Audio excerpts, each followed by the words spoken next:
আসসালামু আলাইকুম প্রিয় দর্শক, এই প্যান্টটি আমি 4 থেকে 5 বছরের মেয়ে বাচ্চার জন্য তৈরি করেছি। তো এই প্যান্টটির কাটিং এবং সেলাই প্রক্রিয়া আজকের ভিডিওতে শেয়ার করব।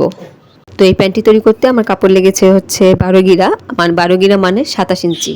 তো এখানে দেখেন কাপড়ের দুইটা পায়ের একসাথে করে ধরে রাখছি। তো এখানে মানে দোকানে ঠিক যেভাবে ভাঁজ করা থাকে এভাবে একবার ভাঁজ করেছি, পায়ের দিক থেকে অথবা চওড়ার দিক থেকে বলতে পারেন। তো এখানে ভাঁজ করার পর এখন লম্বার দিক থেকে আবার কাপড়টাকে আরও একটা ভাঁজ দিয়ে নিয়েছি। ভাঁজ দেওয়ার পর দেখেন হাইয়ের লুজ নিলাম হচ্ছে 10 ইঞ্চি। হাইয়ের লুজটা অথবা পুরো প্যান্টের লুজটা থাকবে হচ্ছে 10 ইঞ্চি। আর বাকি যে কাপড়টা আছে ওই কাপড়টা দিয়ে কুচি দেব, নিচের দিকে যেহেতু কুচি হবে। এখন দেখেন একদম প্রথমে পায়ের দিকে এখানে আমার বাম হাতের দিকে আমি হচ্ছে 2 ইঞ্চিতে দাগ কেটে নিয়েছি রাবার ভাঙার জন্য। এখন এই 2 ইঞ্চি থেকে প্যান্টের লম্বা নিতে হবে। তো প্যান্টের লম্বা এখানে আছে 14 ইঞ্চি।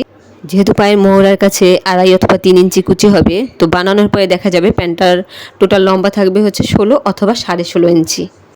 এখন এখানে দেখুন আমি হচ্ছে 1.5 ইঞ্চিতে একটা দাগ কেটে নিয়েছি, খোলা পাশ থেকে 1.5 ইঞ্চিতে দাগ কেটে নিয়েছি, এটা হাইয়ের মাপ দেওয়ার জন্য। এখানেও আমি 1.5 ইঞ্চি দাগ কেটে নিয়েছি যাতে দাগটা সোজা করে দেওয়া যায়। তো স্কেল দিয়ে ধরে দাগটা সোজা করে দিলাম। 4 থেকে 5 বছরের বাচ্চার জন্য হাই নিতে পারেন হচ্ছে 9 ইঞ্চি অথবা 9.5 ইঞ্চি। তো আমি এখানে 9.5 ইঞ্চি নিলাম। আচ্ছা, দাগটা কেটে নিলাম আর হচ্ছে শেপ দিয়ে নিচ্ছি এখানে হাইয়ের কাছে।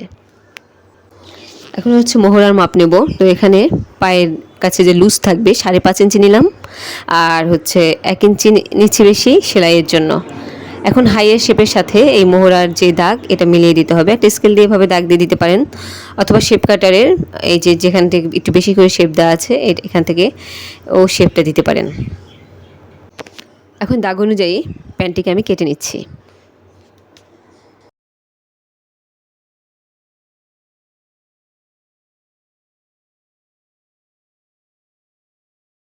পায়ের কাছে এখানে কিন্তু বন্ধ অংশটা আছে, তো এখানে আমি কেটে দিচ্ছি।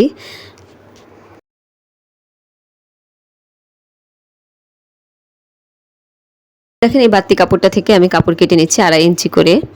2.5 ইঞ্চি করে 3বার কাটলাম, কিন্তু 3বার দরকার নেই, 2বার হলেই হয়, কারণ হচ্ছে যদি ওই প্যান্টে মোহরাটা আমি মাপি তাহলে এখানে দেখেন 14 ইঞ্চি আছে, তাহলে 14 ডাবল নেব। ঘন করে কুচি দিতে চাইলে যা থাকবে তার ডাবল কাপড় নিলেই ঘন হয় কুচি। তো এখানে 14 ইঞ্চি আছে, 14 ইঞ্চির জন্য 28 ইঞ্চি দরকার কাপড়। তো এখানে দেখেন কাপড়টা কিন্তু একবার ভাঁজ করা আছে, ভাঁজ করা থাকা অবস্থাতে 16 ইঞ্চি আছে। তো যদি কাপড়টা আমি খুলি তাহলে কিন্তু 32 ইঞ্চি হবে। তো আমি এখানে 2 পার্ট কাপড় কেটে নিয়েছি। প্যান্টটিকে আমি এখন সেলাই করে দেখাবো।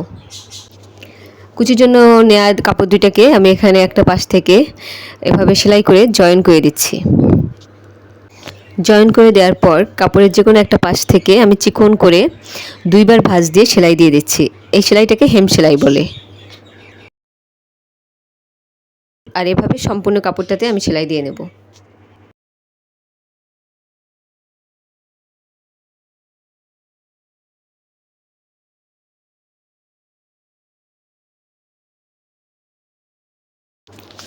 এখন কাপড়ে কুচি দিতে হবে। তো দেখেন একটা পাশে তো সেলাই আর অন্য সাইডটা হচ্ছে খোলা। তো খোলা পাশ থেকে এভাবে 1/2 ইঞ্চি কাপড় ধরে একটা ভাঁজের মতন দিয়ে এর উপরে আমি সেলাই দিয়ে দিচ্ছি। আর সম্পূর্ণ কাপড়টাতে আমি একইভাবে কুচি দিয়ে নেব, এবং খেয়াল রাখতে হবে যে কুচিগুলো যেন সমান হয়, তাহলে দেখতে সুন্দর লাগবে। এভাবে সম্পূর্ণ কাপড়টাতে আমি কুচি দিয়ে নিচ্ছি।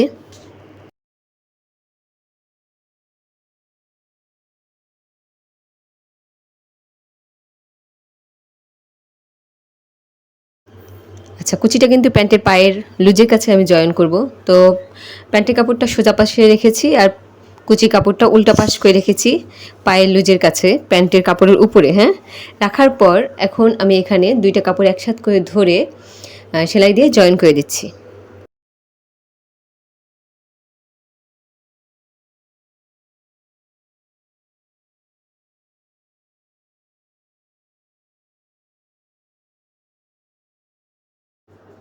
দেখেন এখানে কিন্তু একদম প্যান্টের কাপড়ের সমান হয়েছে কুচির কাপড়টা। দেখেন এখানে কিন্তু জয়েন দেখা যাচ্ছে। তার মানে একপাশে কুচি কাপড় ডাবল নিলেই, যদি ঘন করে কুচি দিতে চাই তাহলেই হবে। তাহলে কিন্তু এই জয়েন্টটা মাঝখানে দেওয়ার দরকার হবে না। জয়েন্টটা না দিলেও চলবে, আলাদা আলাদা করেও তৈরি করে নিতে পারেন। তো যাই হোক, পরের পায়ের কাপড়টা আমি এই কুচির সাথে জয়েন করে দিচ্ছি এখানেই।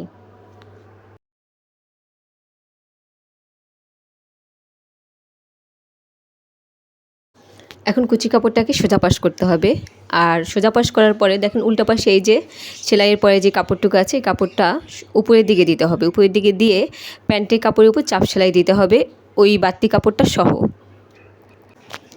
আচ্ছা, এই চাপ সেলাইটা কিন্তু অবশ্যই প্যান্টের কাপড়ের উপরে দিতে হবে, কুচি কাপড়ের উপরে না।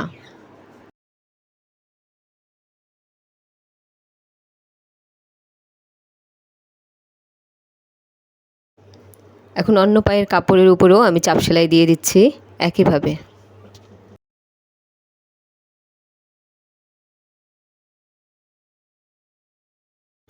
এখন হাইয়ের জয়েন দিয়ে দিতে হবে। তো আমি এখানে নিচে যে কাপড়টা রাখছি সেই কাপড়টা সোজা পাশ করে রাখছি এবং উপরের কাপড়টা উল্টা পাশ করে রাখছি। রাখার পর কাপড় দুটাকে একসাথ করে ধরে এর উপরে সেলাই বসিয়ে দিতে হবে।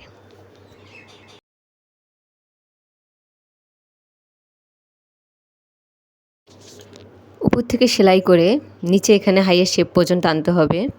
আনার পর মেশিনের সুইটা এখানে গাঁথা থাকা অবস্থাতে নিডেল বারটা উপরে তুলে তারপর হচ্ছে আমি আবার ঘুরিয়ে নিয়ে আরেকটা সেলাই দিয়ে নিচ্ছি। এখানে দুইটা করে সেলাই দিতে হবে হাইয়ের কাছে। এখন এখানে দেখেন হাইয়ের অন্য পাশটাও আমি একইভাবে সেলাই করে নিয়েছি।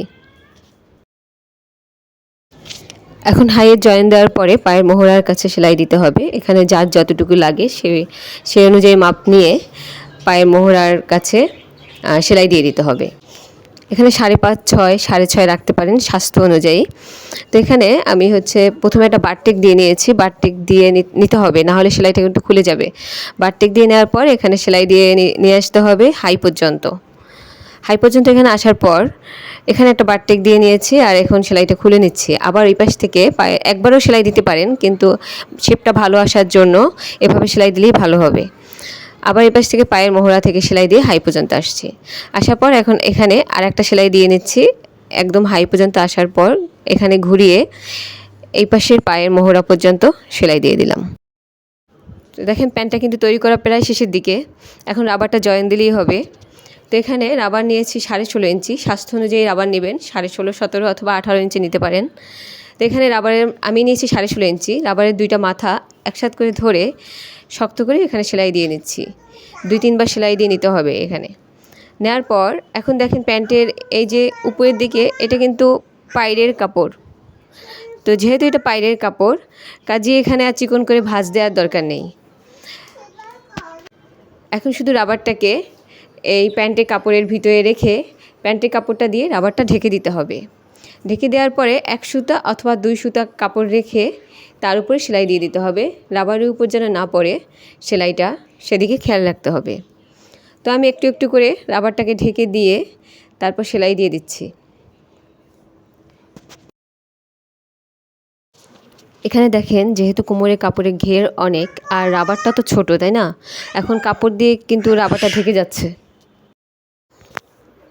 তাই রাবারটাকে ভিতর থেকে টেনে বের করে নিয়ে আসতে হবে।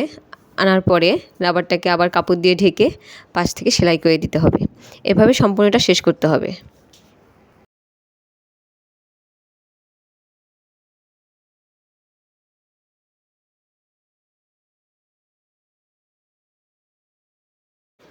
এখানে দেখেন এভাবে ঢেকে সেলাই দেওয়ার সময় উপরের কাপড়টা যদি একটু বেশি মনে হয় রাবার ঢাকার সময়, তাহলে এখানে বেশি অংশটায় ছোট করে একটা কুচি দিয়ে দিবেন। কুচি দিয়ে সেলাই দিয়ে দিবেন।